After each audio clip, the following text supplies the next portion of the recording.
En fait, je vais vous donner du coup mon avis sur l'album globalement. En fait, je vais vous donner mon avis sur l'album en global.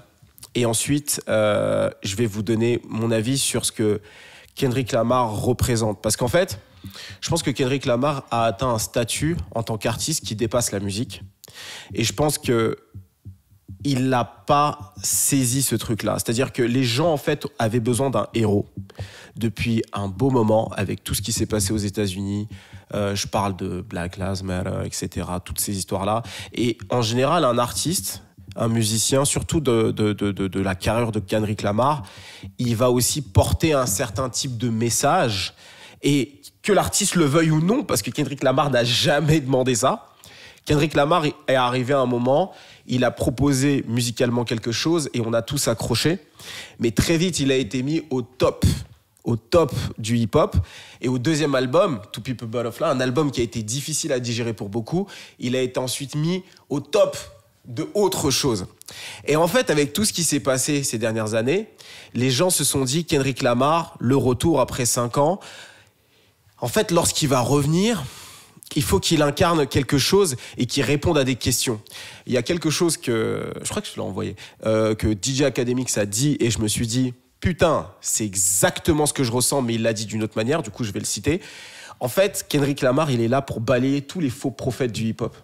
C'est-à-dire que pendant plusieurs années, tu as eu Drake, vous le savez déjà, mais c'est mon rappeur favori de ces 10 dernières années, en tout cas, du moins dans mon top 3. Drake, ça reste un artiste qui peut faire de la fast-food music, c'est un artiste qui est finalement une entreprise et il est là pour faire plaisir à toutes les niches. Et moi, je fais partie de l'une des niches, la niche morceau introspectif, etc., etc.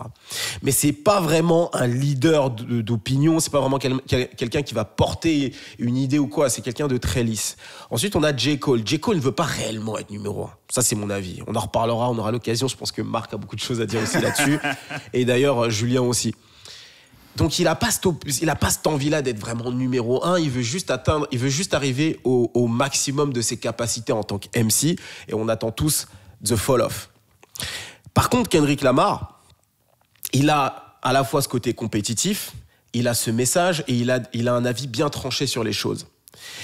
Et donc, lorsqu'il est arrivé avec cet album, ce dernier album, en fait, on attendait beaucoup de choses de lui.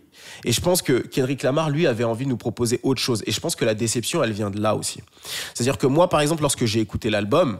Ah non, alors, avant de revenir sur l'album, je vais revenir sur la période de 2020. 2020, c'est une période où, à mon avis, ça c'est ma théorie, avant qu'il y ait le Covid et avant qu'il y ait les trucs de BLM, etc., je pense qu'un Kendrick Lamar se disait « Ok, je vais peut-être pas sortir en 2020, mais je vais sortir en 2021. » Et en fait, lorsque toutes les histoires de BLM sont arrivées, BLM, Black Lives Matter, pour ceux qui n'ont pas vraiment suivi ou qui n'ont pas trop l'idée en tête, enfin le truc en tête, c'est en gros, il y a eu George Floyd qui s'est fait tuer par un policier, donc il y a eu des manifestations un peu partout aux États-Unis, bavure policière, et donc ça a réveillé tous les mots des États-Unis, tous les mots raciaux, raciaux. Pas R-A-T-U. Aveuglissante, déclinte, voilà.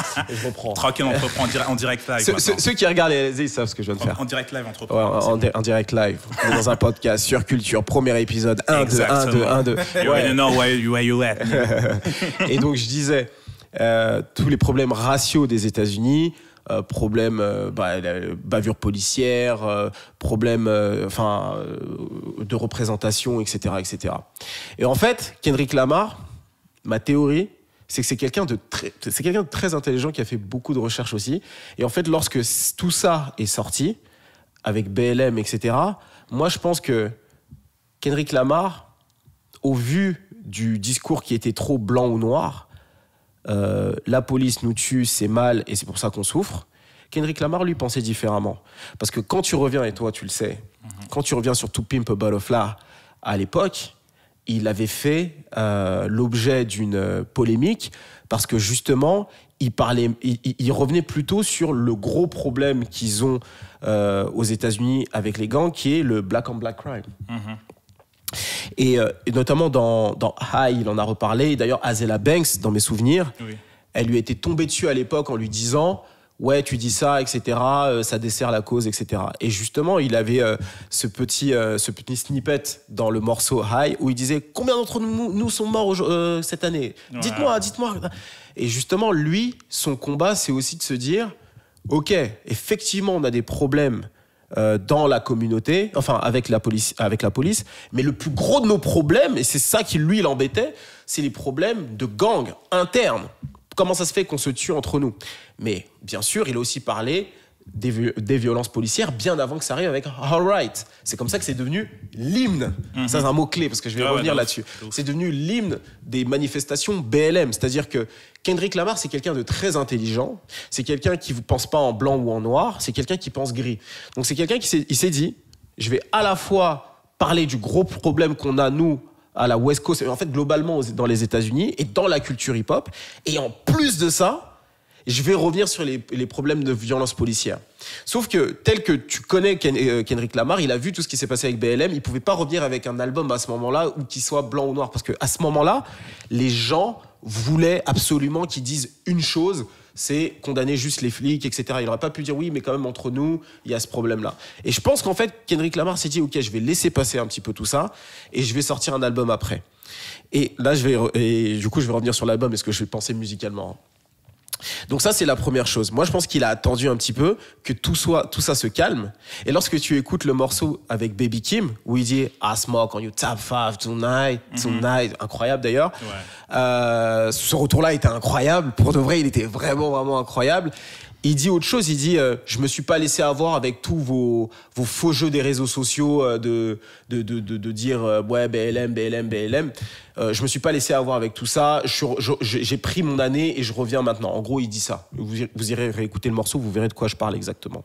Donc il fait ça et donc il a attendu que tout ça se calme pour ensuite revenir avec son album. Et ce qui est d'ailleurs intéressant, c'est que quand tu regardes BLM aujourd'hui, eh ben la fondatrice aurait détourné, elle a pas détourné, c'est pas vrai. Elle a dépensé l'argent pour s'acheter un manoir à, je crois, 6 millions de dollars et plusieurs autres maisons aux États-Unis pour ses femmes. Ouais. Ou sa femme, je sais plus. En tout cas, sa femme, c'est sûr, elle a une maison à Compton, etc., etc. Donc, elle est grave dans l'immobilier. Donc, elle s'est servie de son association pour faire ça. Et donc, ça, c'est typiquement le genre de truc que tous les détracteurs de BLM disaient déjà depuis l'époque. Et justement, là, en faisant... et je pense que Kendrick Lamar, c'était quelqu'un qui n'était pas forcément un soutien de BLM, aussi par rapport à sa religion.